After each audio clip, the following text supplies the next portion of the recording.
O sol do meio-dia caía implacável sobre Culiacán, Sinaloa, quando Francisco Navarro, um mecânico de 44 anos, terminava de ajustar os freios de um Nissan, desgastado em sua oficina pequena, mas respeitada. Oficina Navarro, construída com 22 anos de trabalho honesto, que nunca foram suficientes para sair das dificuldades financeiras constantes. O rugido de motores potentes chamou sua atenção, e Francisco levantou a vista para ver uma Suburban preta com vidros polarizados entrando devagar e estacionando na parte traseira da oficina, seguida por outra caminhonete igual, de onde desceram 4 homens corpulentos, usando óculos escuros e camisas largas, que mal escondiam as armas na cintura.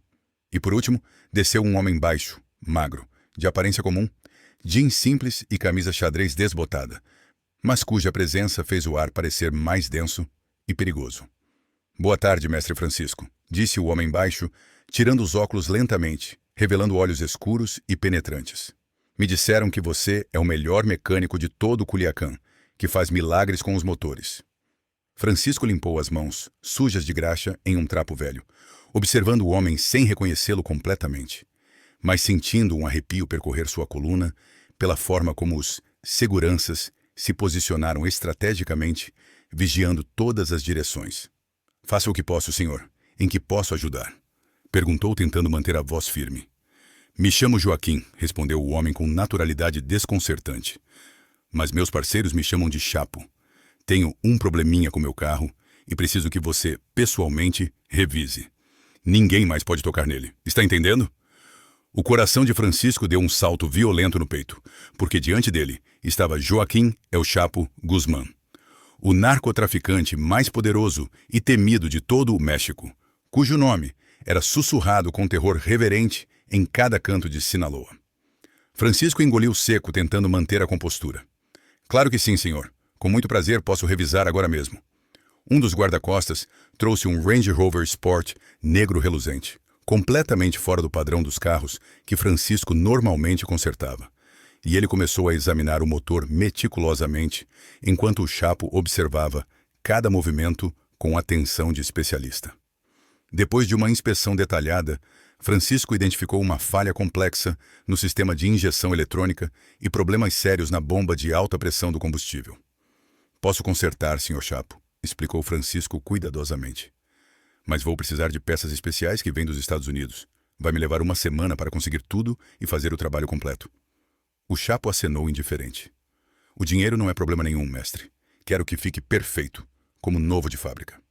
Durante os 7 dias seguintes, Francisco trabalhou exclusivamente no Range Rover, enquanto os guarda-costas se revezavam na vigilância constante, sempre alertas, sempre armados, sempre silenciosos, e o Chapo aparecia todos os dias para verificar o progresso, fazendo perguntas técnicas que revelavam um conhecimento surpreendente sobre motores e sistemas automotivos.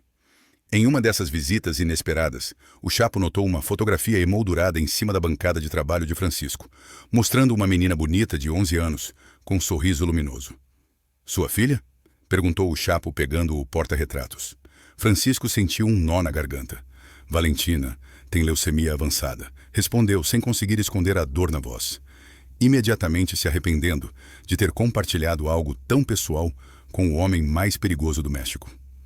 O Chapo ficou olhando a fotografia por um longo tempo, com uma expressão que Francisco não conseguia interpretar. "Os filhos são a única coisa que realmente importa nesta vida, mestre", disse o Chapo com voz surpreendentemente suave. "Todo o resto são besteiras que não valem nada no final."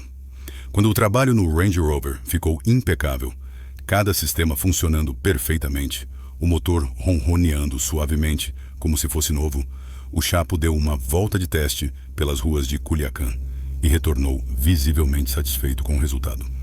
"Excelente trabalho, mestre Francisco. Quanto te devo?" perguntou o Chapo, sacando uma carteira de couro fino, repleta de dólares. Francisco hesitou, sabendo que o trabalho valia muito dinheiro pelas peças caras importadas e pelas horas intensas dedicadas. Mas algo dentro dele, talvez medo instintivo, talvez respeito involuntário pelo poder, o fez recusar o pagamento. "Nada, Sr. Chapo. Foi uma honra poder ajudar. Considere um presente." O Chapo o estudou com olhos que pareciam ler almas e desvendar mentiras. Ninguém trabalha de graça, mestre. Todos neste mundo têm um preço. Todos querem algo, mas respeito quem diz que não. Antes de subir na Suburban, o Chapo colocou um cartão pequeno na mão de Francisco. Se algum dia precisar de algo, o que for, ligue para este número. Não diga seu nome. Apenas mencione o Range Rover negro. Francisco segurou o cartão com mãos que tremiam descontroladamente, enquanto as caminhonetes desapareciam, levantando poeira. E ele se sentou em um banco exausto emocionalmente, sem entender completamente o que acabara de acontecer, mas sabendo instintivamente que sua vida tinha mudado para sempre. Naquela noite, ao chegar em casa no bairro pobre, encontrou sua esposa Guadalupe, chorando desesperada na sala, segurando papéis médicos com as mãos tremendo. Os médicos disseram que Valentina precisa de um tratamento novo experimental, soluçou Guadalupe com desespero. Só fazem em Houston, Texas. Vai custar mais de 1 milhão de pesos. Francisco, de onde vamos tirar tanto dinheiro? Francisco abraçou sua mulher, sentindo o peso esmagador da impotência, pensando no cartão que queimava no bolso da sua calça manchada de óleo. Vamos encontrar um jeito, meu amor, te prometo. Nas semanas seguintes, Francisco bateu em todas as portas possíveis. Bancos que negaram empréstimos categoricamente. Agiotas que cobravam juros absurdos. Parentes que não tinham recursos. Amigos que desviaram o olhar envergonhados. Enquanto Valentina piorava rapidamente no hospital público, seu corpo pequeno definhando, sua pele ficando amarelada, seus olhos perdendo o brilho da vida. Uma madrugada fria, depois de passar a noite inteira vendo Valentina dormir inquieta, conectada a máquinas que apitavam constantemente, Francisco tomou a decisão mais difícil da sua existência, pegou o celular com dedos que não paravam de tremer e discou o número do cartão amassado. Quem fala? Atendeu uma voz grossa e desconfiada. O Range Rover negro, sussurrou Francisco, mal conseguindo formar as palavras. Houve um silêncio tenso, depois... Onde está? Francisco deu o endereço do Hospital Geral. E meia hora depois, a Suburban preta estacionou discretamente na entrada de emergência. O guarda-costas fez sinal para ele entrar. E no banco traseiro, o Chapo esperava fumando um charuto cubano caro. Mestre Francisco, que surpresa, disse o Chapo sem demonstrar surpresa alguma. O que te traz de volta ao meu mundo? Com a voz embargada pela emoção e desespero, Francisco explicou toda a situação de Valentina. A leucemia avançada. O tratamento experimental impossível em Houston. Os custos astronômicos. O desespero que o consumia como fogo por dentro. Minha filha é tudo que tenho, senhor Chapo, concluiu Francisco, com lágrimas escorrendo pelo rosto sem vergonha. Farei o que for necessário para salvá-la. Absolutamente o que for. O Chapo o observou através da fumaça do charuto, seus olhos calculando, medindo, pesando o valor do homem diante dele. O que for é uma promessa muito grande, mestre, especialmente quando feita de alguém como eu. Mas entendo perfeitamente porque também sou pai e sei o que é amar um filho mais que a própria vida. O Chapo apagou o charuto cuidadosamente. Amanhã, às 6 da manhã, leve sua família ao aeroporto. Vai ter um avião particular esperando vocês. Vão direto para Houston. Já tenho tudo acertado. No MD Anderson Cancer Center. Os melhores oncologistas do mundo. Tratamento completo. Hospedagem para vocês. Tudo pago. Francisco não conseguia acreditar no que estava ouvindo. Parecia um sonho impossível. Ou uma alucinação delirante. Senhor Chapo, eu não sei como agradecer isso. Juro por Deus que... Ainda não terminei, interrompeu o Chapo com firmeza. Quando sua filha estiver curada, e vai ficar, você vai trabalhar para mim. Não como assassino, nem como vigia. Já tenho demais. Preciso de alguém com suas habilidades. Alguém que saiba modificar veículos, criar compartimentos secretos, que nem a DEA, nem a Marinha, encontrem jamais. Está me entendendo bem? Francisco entendeu perfeitamente a magnitude do pacto demoníaco. Estava vendendo sua alma e seu futuro em troca da vida de Valentina. Mas não hesitou nem por um instante. Aceito tudo, senhor Chapo, o que você ordenar. O Chapo estendeu a mão e Francisco a apertou, sentindo que estava selando um contrato com o diabo. Então vá preparar sua família. Amanhã começa sua nova vida, mestre. Como prometido, um jato Gulfstream os esperava no aeroporto de Culiacán. E em Houston foram recebidos por uma equipe médica completa que já tinha estudado detalhadamente todo o caso de Valentina. O tratamento experimental começou imediatamente. E Francisco e Guadalupe foram instalados em um apartamento luxuoso, perto do hospital, com cartão de crédito sem limite para todas as despesas. Durante 5 meses intensos e angustiantes, Valentina lutou bravamente contra a leucemia. Passou por quimioterapias agressivas.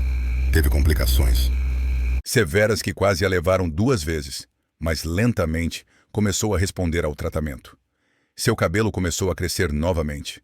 As cores voltaram ao seu rosto. O brilho retornou aos seus olhos. Enquanto isso, Francisco recebia ligações periódicas de números desconhecidos, pequenos trabalhos no início, revisar um motor aqui, consertar um sistema de transmissão ali, sempre em veículos que ele sabia perfeitamente serem usados para transportar drogas ou armas, mas fechava os olhos para a realidade sombria e fazia o trabalho impecavelmente. 7 meses depois, com Valentina declarada em remissão completa pelos médicos maravilhados, a família retornou a Culiacán. Mas não para a casa pobre antiga, e sim para uma residência moderna em um condomínio exclusivo da cidade. E Francisco encontrou uma oficina enorme e equipada esperando por ele. Oficina Premium Automotriz. Dizia a placa reluzente em neon, com ferramentas de última geração importadas e tecnologia de ponta. Seu primeiro projeto sério foi modificar uma frota inteira de caminhonetes com compartimentos secretos ultra sofisticados, fundos falsos nos tanques de gasolina que pareciam normais em qualquer raio-x, painéis nas portas com mecanismos hidráulicos acionados eletronicamente, assentos traseiros com espaços ocultos acessíveis apenas com códigos específicos. E Francisco trabalhou com a precisão obsessiva de um relojoeiro, sabendo exatamente o que seria transportado nesses esconderijos invisíveis. Uma tarde sufocante de agosto, enquanto Francisco ajustava o sistema eletrônico de um compartimento secreto especialmente elaborado, o Chapo apareceu sem avisar, acompanhado de seus guarda-costas sempre vigilantes, inspecionando o trabalho minucioso com aprovação evidente. Excelente trabalho, mestre Francisco, elogiou o Chapo, passando a mão pelos compartimentos que eram praticamente impossíveis de detectar. Essas caminhonetes vão cruzar a fronteira carregadas até o topo, e nem os cães vão encontrar nada. Francisco apenas assentiu, mantendo os olhos fixos no trabalho, tentando não pensar nas toneladas de drogas que passariam ali. Como está Valentina? Perguntou o Chapo, mudando de assunto repentinamente. Completamente curada, senhor, respondeu Francisco com orgulho e gratidão genuínos. Os médicos disseram que foi quase um milagre médico, que sua recuperação foi excepcional. O Chapo sorriu com ironia. Não existem milagres, mestre. Só existem as decisões corretas e os recursos bem aplicados no momento preciso. Antes de partir, o Chapo acrescentou casualmente. Semana que vem você vai para Tijuana. Tem um carregamento muito importante cruzando. Você vai supervisionar pessoalmente toda a mera operação dos veículos, garantir que tudo saia perfeito. Francisco sentiu o estômago revirar violentamente. Estava descendo mais um degrau no abismo moral. Não era mais apenas modificar veículos em segredo. Agora, participaria diretamente de operações de tráfico internacional na fronteira mais vigiada do mundo. Como você ordenar, Sr. Chapo, respondeu mecanicamente, consciente de que não tinha escolha alguma no assunto. A vida de Francisco se transformou em uma guerra psicológica constante, com sua consciência torturada. Todos os dias, pesava suas ações contra a vida de Valentina, contra seu sorriso recuperado, contra sua existência renovada. Dizia para si mesmo repetidamente que não estava machucando ninguém diretamente, que apenas consertava máquinas e modificava estruturas metálicas. Mas no fundo da alma, sabia perfeitamente que era peça fundamental de uma engrenagem gigantesca que espalhava morte e destruição por todo o continente. Um domingo aparentemente tranquilo, enquanto celebravam o aniversário de 14 anos de Valentina, no jardim da casa luxuosa, com decoração cara, música ao vivo e muitos convidados, Francisco notou um sedã desconhecido parado estrategicamente na esquina da rua. Instantaneamente, todos os seus instintos de sobrevivência dispararam alarmes ensurdecedores. Ele pediu urgentemente a Guadalupe que levasse Valentina para dentro da casa imediatamente, e minutos depois, 2 homens de terno escuro se aproximaram do portão de entrada. Francisco Navarro, perguntou um deles, mostrando uma identificação oficial brilhante. DEA, Agência Antidrogas dos Estados Unidos. Precisamos falar com você urgentemente. É um assunto de segurança nacional. O mundo inteiro desmoronou aos pés de Francisco, naquele instante terrível. Eles sabiam absolutamente tudo sobre ele. Tinham evidências irrefutáveis do seu trabalho extensivo para o cartel de Sinaloa. Fotografias detalhadas das modificações nos veículos, gravações de conversas telefônicas comprometedoras, registros bancários suspeitos, vigilância de todas as suas atividades recentes. Temos uma proposta para você, disse o agente. Americano com frieza profissional calculada. Coopere conosco.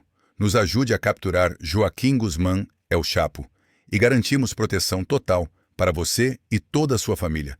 Novas identidades verificadas, realocação imediata aos Estados Unidos sob o programa de testemunhas protegidas, uma vida completamente nova, legal e segura. E se eu recusar? Perguntou Francisco com a boca completamente seca. Prisão federal, tanto no México como nos Estados Unidos. Mínimo de 35 anos por tráfico internacional de drogas e associação criminosa com o crime organizado. E sua família fica aqui, sozinha, completamente desprotegida. Quando o cartel descobrir que o prendemos, vão assumir automaticamente que você entregou todo mundo. E você sabe perfeitamente o que fazem com delatores e suas famílias. Não sabe. Os agentes deram a Francisco exatamente 48 horas para tomar sua decisão final e deixaram um cartão de contato. Aquela noite foi a mais aterrorizante e desesperadora da vida de Francisco e Guadalupe. Eles conversaram até o amanhecer, sem parar. Ela chorou inconsolavelmente, gritou com fúria, o acusou de ter colocado Valentina e toda a família em perigo mortal por causa da sua ganância. Fiz isso por Valentina, Francisco repetia desesperado, a voz rouca de tanto explicar. Era a única maneira de salvá-la. Você sabe perfeitamente bem disso, Guadalupe. E agora o que diabos vamos fazer? Soluçou Guadalupe com desespero total. Se você trair o Chapo, ele nos mata a todos. Se você se recusar a cooperar com a DEA, vai para a prisão por décadas. E nós ficamos sozinhas à mercê do cartel, de qualquer forma. Não tem saída nenhuma, Francisco. Você nos condenou todos. Mas Francisco pensou intensamente em uma terceira alternativa arriscadíssima, possivelmente suicida, mas era a única opção que fazia algum sentido em sua mente torturada. Naquela mesma madrugada desesperada, ligou para o número privado que o Chapo lhe dera, o mesmo que tinha usado apenas uma vez antes. Preciso falar com o senhor urgentemente, disse quando atenderam. É literalmente questão de vida ou morte para mim e toda a minha família. A reunião foi marcada para um rancho isolado nas montanhas da Sierra Madre. Francisco foi levado vendado por horas em estradas de terra. E quando finalmente removeram a venda, estava em uma sala rústica, onde o Chapo o esperava bebendo tequila cara. A DEA me contatou ontem, disse Francisco direto, sem rodeios, sem mentiras. Querem que eu traia você em troca de proteção para minha família nos Estados Unidos. O Chapo ficou completamente imóvel como uma estátua, seus olhos negros fixos em Francisco com uma intensidade que queimava a alma. E o que você decidiu, mestre Francisco? Vim aqui avisar você primeiro, respondeu Francisco, sua voz firme apesar do terror absoluto. Não posso trair o homem que salvou minha filha, mas também não posso continuar nisso. Minha família está em perigo mortal de todos os lados agora. Não tem para onde correr. O silêncio que seguiu pareceu durar uma eternidade interminável. Francisco esperava uma bala na cabeça a qualquer segundo, mas finalmente o Chapo falou. Você é um homem de honra, mestre Francisco. Muito poucas pessoas na sua situação teriam coragem de vir até aqui me confessar isso diretamente. A maioria simplesmente me venderia ou fugiria como ratos covardes. O Chapo serviu 2 copos grandes de tequila e ofereceu um a Francisco. Vou te fazer uma proposta final. Vou facilitar seu desaparecimento completo e o de toda a sua família. Documentos novos impecáveis. Identidades totalmente falsas, mas perfeitas. Contas bancárias em paraísos fiscais, com dinheiro suficiente para vocês viverem bem a vida toda. Passagens para a Espanha. Vão começar uma vida completamente nova, longe de toda essa bagunça. Por que faria isso por mim? Perguntou Francisco completamente confuso, depois de eu praticamente confessar que a DEA está te perseguindo. O Chapo tomou um gole longo da tequila. Porque você não me traiu. Você me avisou. E isso vale mais que ouro no meu mundo. Além disso, entendo perfeitamente o que significa proteger uma família. Sei exatamente o inferno que você está passando. Já estive lá. Mas tem uma condição inegociável, acrescentou o Chapo. Você fica aqui exatamente um mês completo. Treina 6 dos meus melhores homens em absolutamente tudo o que você sabe sobre modificação de veículos. Cada técnica, cada segredo, cada truque que aprendeu na sua vida. Depois disso, fica completamente livre para sempre. Francisco aceitou sem pensar 2 vezes. E durante 30 dias extenuantes, trabalhou de sol a sol, sem descanso, transmitindo décadas completas de conhecimento acumulado, enquanto o Chapo organizava meticulosamente todos os detalhes da fuga da família. Passaportes espanhóis falsos, mas absolutamente perfeitos. Contas em bancos das Ilhas Caimán. Uma casa comprada em Málaga com vista para o Mediterrâneo. Na última noite, antes da partida definitiva, o Chapo visitou Francisco pessoalmente na oficina improvisada do rancho. Vim me despedir pessoalmente, mestre, disse, apertando forte a mão de Francisco. E te dar isso. Entregou um envelope grosso de couro. Dentro havia documentos médicos atualizados mostrando que Valentina estava oficialmente curada e em remissão completa permanente. E uma carta de um hospital internacional garantindo acompanhamento oncológico vitalício, gratuito, para ela em qualquer cidade do mundo. Para que você nunca mais precise fazer acordos com demônios como eu, disse o Chapo com um sorriso melancólico. Francisco sentiu lágrimas quentes escorrendo pelo rosto. Obrigado por salvar minha filha. Obrigado por nos dar essa oportunidade de viver. Você mereceu com sua lealdade, respondeu o Chapo. Agora vá. E lembre-se bem, Francisco Navarro morreu hoje, para sempre. No dia seguinte, a família embarcou em um voo direto para Madrid. E no noticiário vespertino de Culiacán, reportavam um incêndio trágico e suspeito na oficina Premium Automotriz. Segundo as autoridades locais, o corpo completamente carbonizado do proprietário Francisco Navarro foi encontrado entre os escombros fumegantes. A DEA confirmou oficialmente que ele era colaborador ativo do cartel de Sinaloa, sob investigação federal. 9 meses depois, em uma oficina mecânica discreta nos subúrbios de Málaga, na Espanha, um homem chamado Antônio Ruiz atendia clientes locais com eficiência e simpatia natural.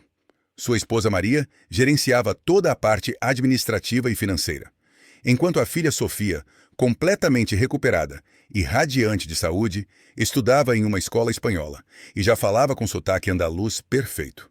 Às vezes, quando Antônio via notícias sobre o México na televisão espanhola, sobre o Chapo e suas fugas cinematográficas, capturas espetaculares e prisões impossíveis, ele se lembrava da vida anterior em Culiacán, das escolhas impossíveis que teve que fazer, dos compromissos morais terríveis, do preço altíssimo que pagou pela sobrevivência da família.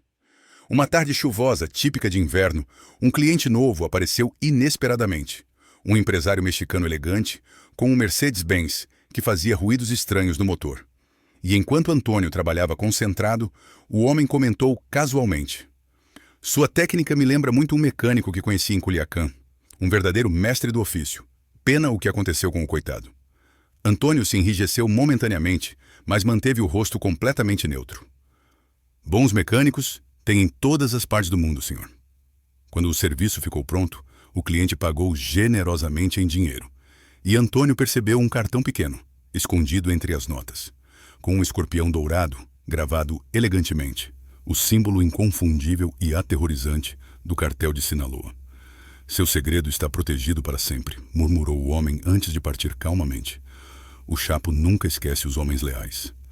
Antônio Ruiz, anteriormente Francisco Navarro, observou o Mercedes desaparecer lentamente na chuva fina de Málaga.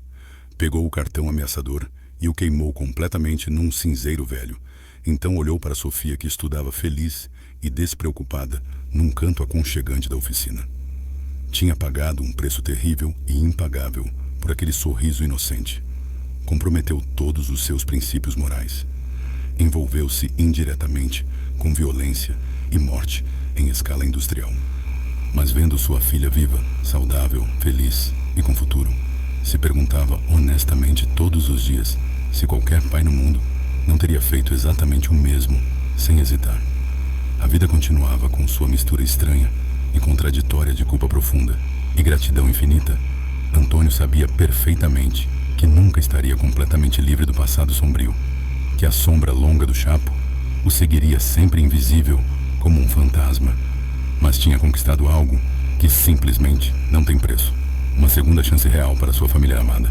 E isso, dizia para si mesmo todas as noites, ao fechar a oficina, era absolutamente suficiente para conseguir viver em alguma paz com as decisões terríveis que havia tomado.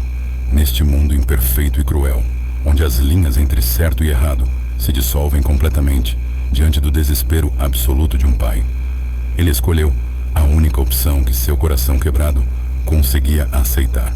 Enquanto isso, nas montanhas impenetráveis de Sinaloa, o Chapo ocasionalmente se lembrava do mecânico humilde que consertou seu Range Rover gratuitamente naquela tarde quente, e sorria com ironia, pensando como os favores mais pequenos e despretensiosos às vezes geram as dívidas mais grandes e duradouras.